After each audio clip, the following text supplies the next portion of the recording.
देश की ताकत तीनों है, महान जवान, किसान और जनता महान। भाजपा ने वंदे मातरम को नफरत का औजार बनाया, हरियाणा को बांटने की राजनीति कर रही है। रणदीप सुरजेवाला।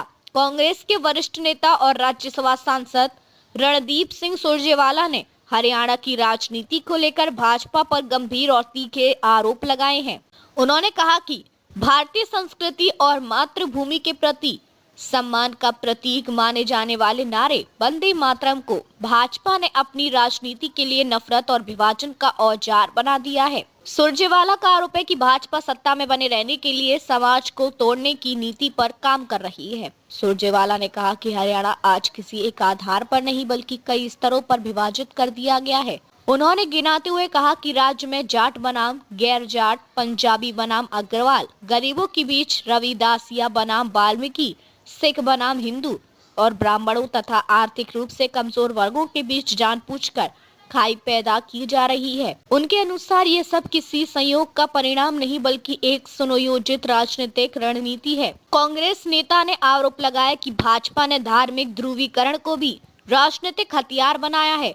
उन्होंने कहा कि मेवात क्षेत्र में हिंदू और मुस्लिम समुदायों के बीच अविश्वास और तनाव को बढ़ाने का काम किया गया है, जिससे सामाजिक सौहार्द कमजोर हुआ है। सुरजेवाला के मुताबिक नफरत की राजनीति ने पूरे राज्य के सामाजिक ताने बाने को नुकसान पहुंचाया है। उन्होंने यह भी कहा कि हालात इतने बिगड़ चुके हैं कि भगवान श्री कृष्ण की शिक्षाओं से जुड़ी पवित्र धरती कैथल कपिस्थल में भी लोग एक दूसरे को गालियां दे रहे हैं और अपने ही पड़ोसियों को बाहरी बताकर अपमानित किया जा रहा है। सुरजेवाला ने इसे हरियाणा की सांस्कृतिक परंपराओं और भाईचारे के खिलाफ बताया। किसानों और युवाओं का जिक्र करते हुए उन्होंने कहा कि हरियाणा वह राज्य है जिसने हमेशा देश को अन्न उपलब्ध कराया है। ऐसे में सवाल उठता है कि इस धरती पर नफरत की फसल बोने की जिम्मेदारी किसकी है।